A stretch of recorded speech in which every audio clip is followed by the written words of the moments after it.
Hello everyone, I am Antara from career launcher. अगर आपने previous video देखा होगा तो उसमें हम बात कर रहे थे about the difference between tort and an offence. अब आज हम डिस्कस करेंगे about different types of offences. अब ऑफेंस होता क्या है, किस एक्ट को हम ऑफेंस कहते हैं, तो चलो पहले उसको समझते हैं। Now India is governed by 3 criminal laws, IPC which is now called as BNS भारतीय न्याय संहिता, CRPC which is now considered as BNSS भारतीय नागरिक सुरक्षा संहिता, and Indian Evidence Act IEA which is now considered as BSA भारतीय साक्ष्य अधिनियम।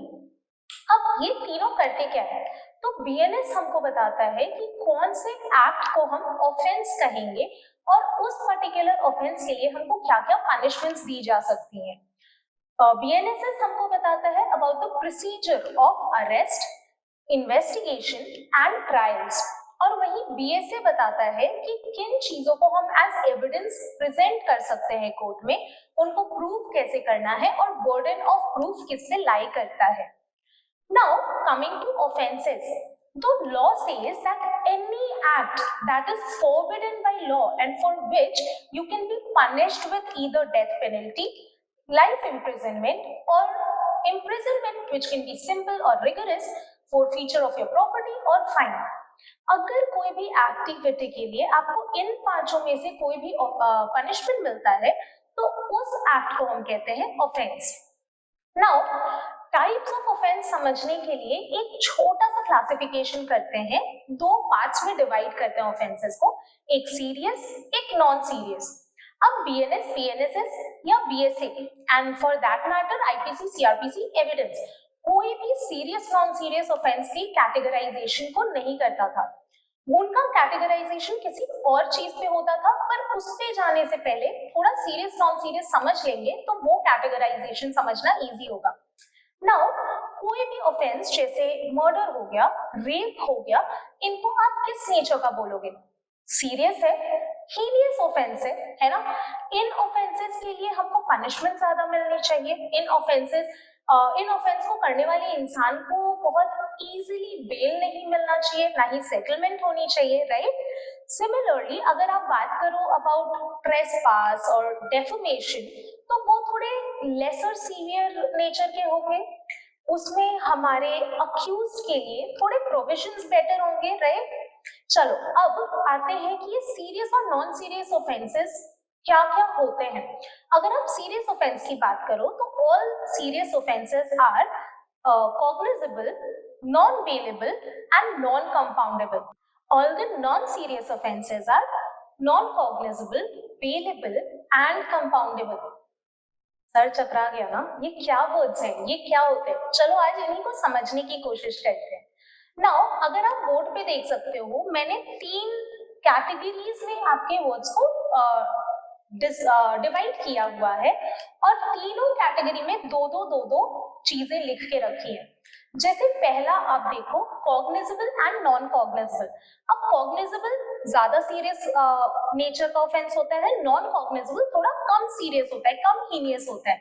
तो अगर कोई इंसान कॉग्निजेबल ऑफेंस करता है तो एक एफआईआर दर्ज कराना उसके लिए हमें जरूरी होता है। नॉन कॉग्निजेबल के लिए एफआईआर का जरूरत नहीं होता। एफआईआर नहीं होगा तो पुलिस को पता कैसे चलेगा? तो आप पुलिस स्टेशन जाते हो और वहां पे नॉन कॉग्निजेबल रजिस्टर में कंप्लेंट दर्ज कराते हो।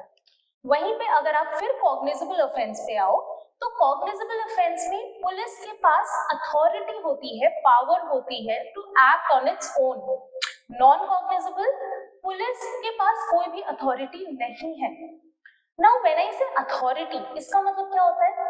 कॉग्निजेबल ऑफेंस में पुलिस को किसी का परमिशन नहीं चाहिए in order to conduct investigations, but वहीं नॉन कॉग्निजेबल ऑफेंस में पुलिस को जज या मैजिस्ट्रेट से परमिशन इशू कराना पड़ता है सो दैट वो इन्वेस्टिगेशन शुरू कर सके। कॉग्निजेबल ऑफेंस में अरेस्ट के लिए वारंट का जरूरत नहीं है।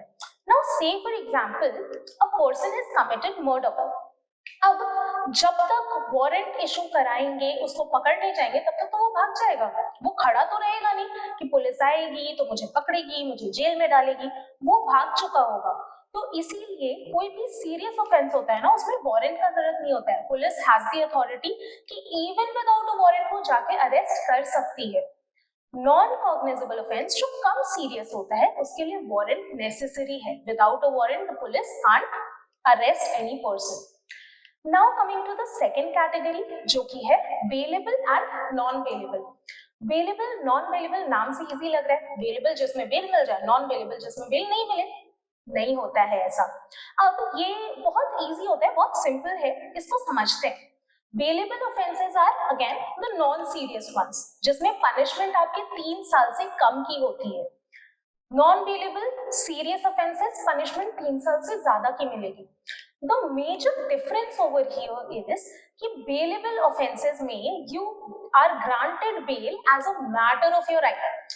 आपको कोर्ट जाके कुछ भी बोलने की जरूरत ही नहीं है, आप बस इतना बोलते हो कि my Lord this particular offence is a bailable offence और आपको बेल दे दिया जाएगा।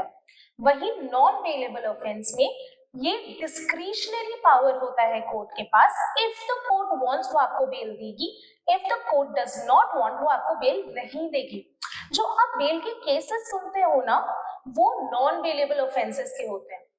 नाउ कोर्ट कैसे डिटरमाइन करेगी कि आपको बेल देना है कि नहीं देना है? तो कोर्ट देखती है कि ऑफेंस का सीरियसनेस कितना है, जो आपका अक्यूज्ड है उसका इंडल्जमेंट या इन्वॉल्वमेंट इन द ऑफेंस कितना है, और कहीं ऐसा तो नहीं है कि अक्यूज्ड भाग जाएगा अगर उसको बेल दे दिया, या एविडेंस को टैम्पर कर देगा। अगर कोर्ट को लगता है कि ये सारे ही चीजें प्रेजेंट नहीं है, सीरियस बहुत ज्यादा नहीं है, accused is not actively involve और वो भागने का या एविडेंस टैम्पर करने का सिचुएशन नहीं आ रहा है, तो वो बेल ग्रांट कर देगी। Now coming to the third category, that is compoundable and non-compoundable offenses. Compoundable offense again थोड़े कम serious matters होते हैं जिसमें settlement करने का right होता है पार्टी के पास। Now say for example in a case of defamation or maybe trespass, आप सामने वाली पार्टी को जाके बोल सकते हो कि यार क्या कोर्ट वोट का चक्कर लगाना है, चलो बात को यही रफा दफा करते हैं, सेटलमेंट कर सकते हो। हाँ, कुछ ऑफेंसेस है जिसमें सेटलमेंट के लिए आपको मजिस्ट्रेट का परमिशन लगता है, कुछ ऑफेंसेस में वो भी नहीं लगता है, आप रैंडमली बस सामने वाले पार्टी से जाके बात करके मैटर को सेटल कर सकते हो। बट नॉन कंपाउंडेबल ऑफेंसेस थोड़े सीरियस टाइप के ऑफेंस होते हैं जो अभी हमने डिस्कस किया, जैसे मर्डर।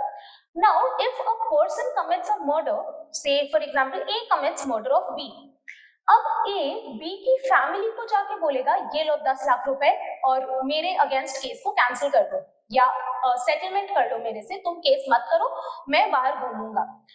अब कोर्ट हमको ये अलाउ नहीं करता है because this was a very serious offence, और अगर हम ए को पनिश ना करें तो वो आगे चल के और भी मर्डर्स कर सकता है।